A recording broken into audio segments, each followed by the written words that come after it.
Welcome back to a new tutorial. The picture which you are looking to right now is the world's largest living tree, the tule tree, as recorded by Guinness World Records, having the largest girth, which is the length around its trunk. So, the question here is, how did this tree grow to reach this enormous size? Remarkably, our tutorial will answer the question of how do plants grow. Thus, by the end of this tutorial, you guys will be able to identify the type of cells involved in the plant's growth. Moreover, you guys will be able to explain how plants grow. Let's first start with the overall structure of vascular plants. The plant consists of two organ systems, the shoot system and the root system. The shoot system includes the above-ground vegetative portion, such as the stems and the leaves. Moreover, it includes the reproductive parts, such as the flower and the fruit. On the other side, the root system is an underground system that supports the plant and allows the absorption of mineral salts and water. But where are the cells involved in plants' growth located?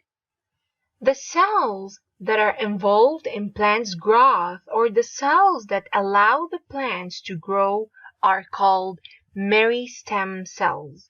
These cells are located near the end of each shoot and root, as you guys can see. These cells allow the plants to continue growing throughout their lives. This is because meristem cells are a group of cells that divide rapidly by mitosis.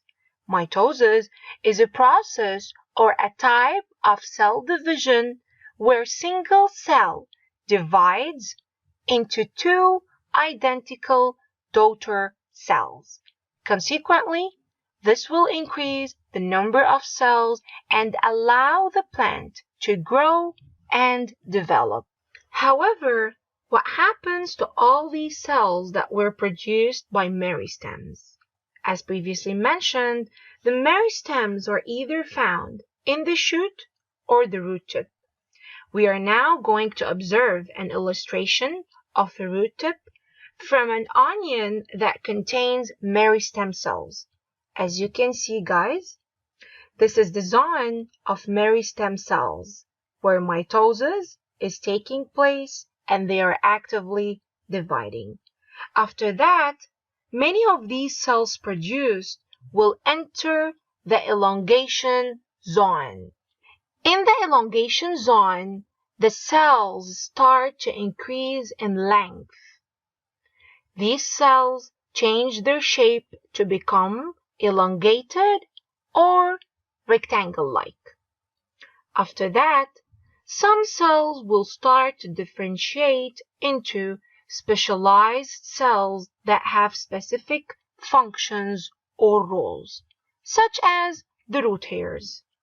But how will this adaptation or differentiation help them carry out their function well? This question is to be answered in the coming tutorial.